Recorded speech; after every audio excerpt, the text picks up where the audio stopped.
In November of 2009, as I was just thinking about, I met Bonnie and Mark on a Wednesday, and on a Friday we met for coffee and had a wonderful conversation because I wanted to learn the underpinnings. I wanted to hear the story behind the DAISY Award and why it was so important for them to find a way to bring honor and honor the nurses.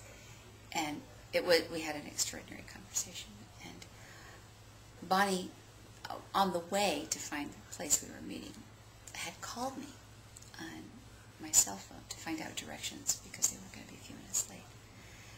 So we had a great visit and pledged that we were going to see each other more, and we had so much to talk about, and I was so thrilled with knowing more of their roots. And the next day, the very next day, 24 hours later, my son Jeffrey's wife, Jerilyn Brusseau, who is a stem cell transplant survivor of Hodgkin's stage 4, and who has gone through tremendous rounds of recovery, was stricken with H1N1 virus and immediately needed life-saving measures.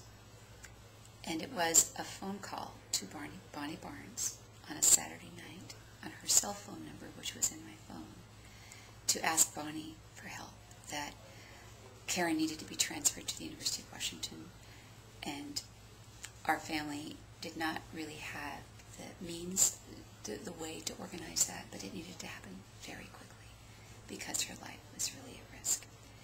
And Bonnie immediately called Cindy Angiulo, who's the Assistant Director of Nursing Service at UW. Cindy was away taking care of her father, who had also had surgery, and by phone, the two of them organized an emergency transfer for Karen from a community hospital to the University of Washington Intensive Care.